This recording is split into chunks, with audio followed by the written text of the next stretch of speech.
अगला जो क्वेश्चन है वो है नरेंद्र तलवार जी का। वो पूछते हैं, मेरा सवाल एमटार पे है। एमटार टेक्नोलॉजीज जो है उनके पास खरीदारी का प्राइस है 2580। आज जो भाव है वो 2331 का है।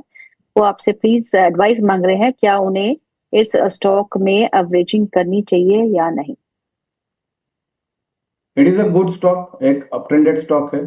Medium term moving average 50 days के पास सपोर्ट ले रहा है। पिछले 3-4 ट्रेडिंग सेशंस में यहीं पे ये होल्ड कर रहा है और एक अच्छा बेस फॉर्मेशन देखने को मिला है 2200 के लेवल्स के पास, जहाँ पे एक ब्रेकआउट देखने को मिला था हमें अक्टूबर महीने में। तो ये ब्रेकआउट रिटेस्ट कर रहा है। It is a good opportunity, एक गुड एरिया है, यहाँ पे एवरेज आउट कर सकते हैं। मुझे लग रहा है आने वाले टाइम में स्टॉक के अंदर ऊपर में 2700 पहला लेवल और ऊपर उसके ऊपर अगर ब्रेकआउट करता है तो हमें लग रहा है कि 2900 के लेवल्स ये दिखा सकता है। So one of the okay. Good stock और अच्छा एरिया है, अच्छी पोजीशन है यहाँ पे ऐड करने के लिए। ओके, अमोल का सवाल है। अमोल पारेख वो पूछते हैं, उनका अडानी ग्रीन में एंट्री करे क्या इस लेवल पर। अडानी ग्रीन में क्या एंट्री करनी चाहिए इस लेवल पर।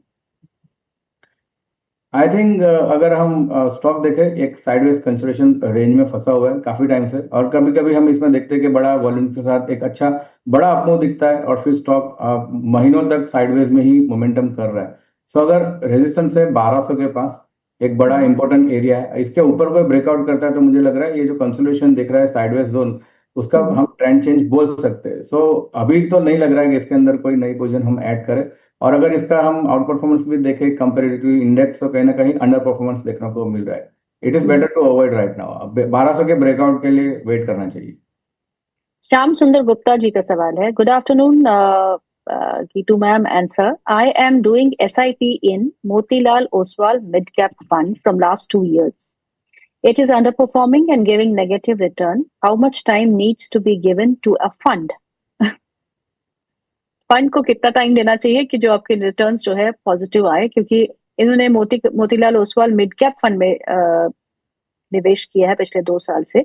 और पिछले 2 साल से आई थिंक 2024 के onwards mid cap has not been in that kind of a momentum. थोड़ा बहुत दिक्कत तो रही है।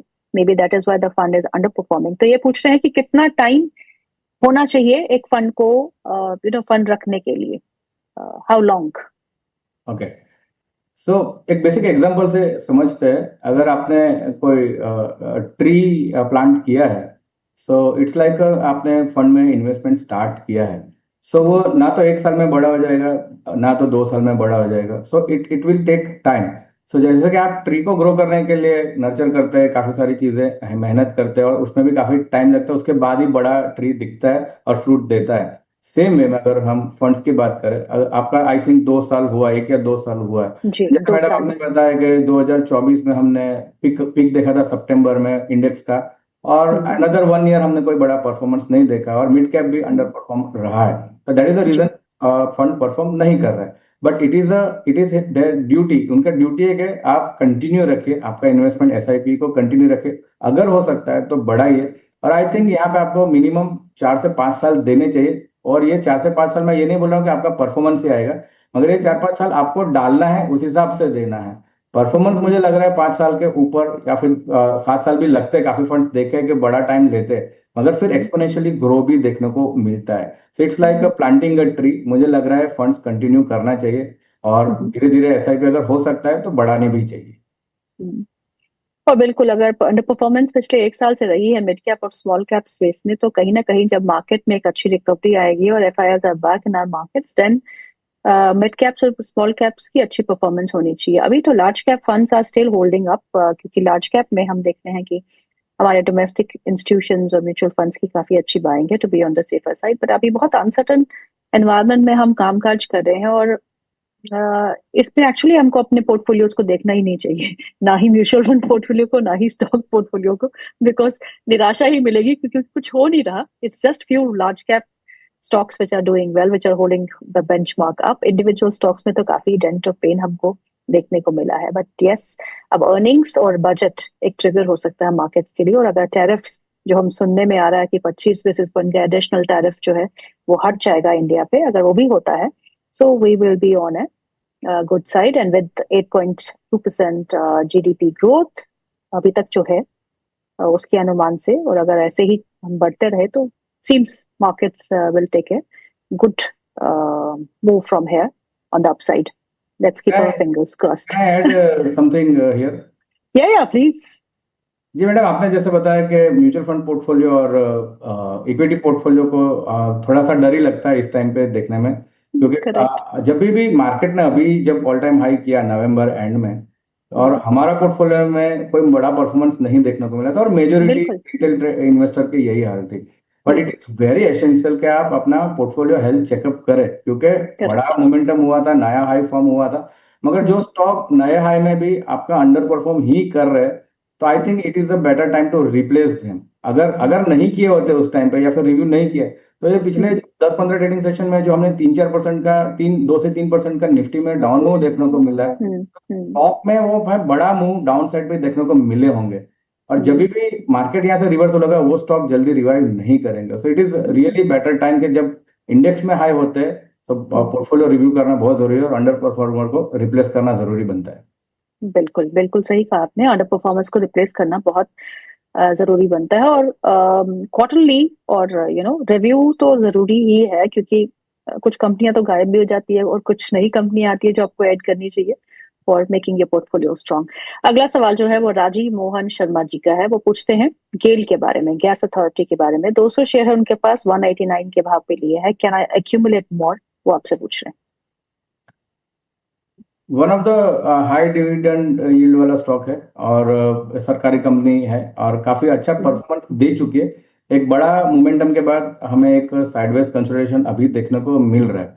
सो मुझे लग रहा है इसे आप होल्ड करिए. इसके जो मिड टर्म चार्ट्स है कहीं ना कहीं इतने खराब भी नहीं लग रहे, मगर बड़ी तेजी भी नहीं दिखा रहे. आई थिंक इसमें एक रेंज बनी हुई है 190 ऊपर में, और नीचे में एक इंपॉर्टेंट अगर सपोर्ट की बात करें, सो नीचे में 160 के अराउंड है. 160 के पास आप नई पोजीशन ऐड करिए, और मुझे लग रहा है कि इसको आप कंटिन्यू होल्ड कर सकते हैं. ओके. अगला सवाल जो है बड़ा इंटरेस्टिंग सा है. आयुष माथुर जी लिखते हैं, MNM finance, E2E network, KP energy में अगर मैं 3 साल के लिए एसआईपी कर लूं तो क्या मेरा रेलवे स्टॉक्स के जो उन्होंने निवेश किए थे लॉसेस रिकवर होंगे, and at what level? I mean आपको हमें बताना पड़ेगा कि आपके किस किस रेलवे स्टॉक्स में आपकी पोजीशन है, कितने लॉसेस हो रहे हैं, उसके बेसिस पे आपको कितनी position MNM finance, E2E network और केपी एनर्जी में लेनी चाहिए. बाकी तो आपको यज्ञेश जी ही समझाएंगे. यज्ञेश जी, इस सवाल में आपका जवाब क्या होगा? सवाल मैं थोड़ा एग्जैक्टली समझना चाहूंगा. अभी इन्वेस्टमेंट कौन कौन से स्टॉक में है? अभी सिर्फ रेलवे स्टॉक्स में, उन्होंने लिखा नहीं है किन रेलवे स्टॉक्स में. रेलवे तो रेलवे स्टॉक स्टॉक्स में तो अच्छा प्रदर्शन है ही नहीं, तो लॉसेस में है. कह रहे हैं इन लॉसेस की भरपाई अगर वो करना चाहते हैं तो क्या वो एमएनएम फाइनेंस, E2E नेटवर्क और केपी एनर्जी में 3 साल के लिए एसआईपी करें? I think one of the good stock is M finance. एक अच्छा मुझे लग रहा है, जिस हिसाब से फंडामेंटल्स भी काफी स्ट्रांग है, और टेक्निकल स्ट्रक्चर भी काफी अच्छा लग रहा है. 1 ईयर कंसोलिडेशन का बड़ा अच्छा ब्रेकआउट 320 के लेवल के पास देखने को मिला. वहां से स्टॉक में एक बड़ा रैली हो चुका है 380 390 के पास. अभी स्टॉक रिट्रेसमेंट दिखा रहा है. आई think it is a good stock. यहाँ पे आप एक्यूमुलेट कर सकते हैं, एसआईपी का सोच रहे हो तो कर सकते हैं. मुझे लग रहा है आने वाले टाइम में स्टॉक के अंदर एक बड़ा मोमेंटम दिख सकता है. 6 से 12 महीने के अगर व्यू है, तो स्टॉक के अंदर मुझे लग रहा है 450 के ऊपर के टारगेट्स आते हुए देखने को मिल सकते हैं. और एक और स्टॉक उन्होंने बताया था केपीआई एनर्जी. केपीआई एनर्जी का अगर चार्ट्स देख रहे हैं हम, सो वहां पे कहीं ना कहीं दिक्कतें नजर आ रही है. एक इंपॉर्टेंट हर्डल है 550, और नीचे में एक इंपॉर्टेंट बेस है 360. सो आई थिंक 200 पॉइंट का ये बैंड बना हुआ है. मुझे लग रहा है स्टॉक ये कंसोलिडेट करेगा, और मुझे लग रहा है कि अगर आप ऐसा लंबा व्यू सोच रहे हो 1 साल के अराउंड, तो मुझे लग रहा है स्टॉक एक अच्छे जोन पे है बाय करने के लिए. कर सकते हैं बाय. ओके. अगला सवाल जो है वो सुभाष जी का है. वो पूछते हैं रेमंड लाइफस्टाइल के बारे में. रेमंड लाइफस्टाइल के स्टॉक है उनके पास जो उन्होंने 1329 के भाव पे खरीदे हैं. आपसे पूछ रहे हैं इसमें क्या करना चाहिए? वन ऑफ द अगर हम देखते हैं तो कहीं ना कहीं डाउन ट्रेंडेड स्टॉक है. काफी अच्छी गिरावट दिखा चुका है शॉर्ट टर्म के अंदर. और इसके मीडियम टर्म के चार्ट देखें तो एक बड़ा रेंज फॉर्मेशन है. ऊपर में 750 का लेवल है, नीचे में 450 का लेवल है, और हम अप्रोच कर रहे हैं सपोर्ट वाले लेवल्स के पास. तो और बड़ी अच्छी गिरावट देखने को मिली है. तो आई थिंक इसके फंडामेंटल्स चेक करना जरूरी है, जिस हिसाब से गिरावट देखने को मिली है. मुझे लग रहा है अगर आपके पास पोजीशन है नीचे में 450, closing basis stop loss maintain रखिए, और पोजीशन आपकी होल्ड करिए. अगला सवाल जो है वो है hi madam, my name is Shiva. Shiva है, कर्नाटक, कर्नाटक से हमने लिखते हैं। Autotech shares, Hubli Shivam Autotech shares 181 average, 55 कब ऊपर जाएगा? हुबली शिवम ऑटोटेक है या फिर शिवम ऑटोटेक? आपके पास है क्या ये stock? Shivam auto clearly visible है। ओके, शिवम ऑटो ही होगा। तो ये कह रहे हैं, लेकिन 55 का कब ऊपर जाएगा? 181 ओके, एवरेज है अभी इनका। 26 का प्राइस चल रहा है, आई थिंक हायर लेवल्स पे अटके हुए हैं। हम्म, तो क्या करना चाहिए? सी अगर इस स्टॉक की बात करें सो इसका हायर टाइम फ्रेम चार्ट्स में कहीं ना कहीं डाउन ट्रेंडेड स्टॉक है, और इंपॉर्टेंट मूविंग एवरेज इसके नीचे ही ट्रेड कर रहा है, और बहुत ही इंपॉर्टेंट बेस है यहाँ पे, करीबन 25 के पास ही देखने को मिल रहा है। मल्टी ईयर सपोर्ट है, मुझे लग रहा है ये लेवल्स अगर ब्रेक डाउन करता है तो पोजीशन एग्जिट करना ही हितावा लग रहा है, और एक सजेशन रहेगा। सो आई थिंक हम्म, 25 के बिलो स्टॉप लॉस मेंटेन रखिए, और इनका हम्म। सवाल था कि कब ऊपर आएगा, सो मुझे लग रहा है कि आपको वेट करना पड़ेगा 33 के लिए, ब्रेकआउट के लिए। अगर स्टॉक को आउट परफॉर्म करना है तो 33 रुपए का ब्रेकआउट नेसेसरी है।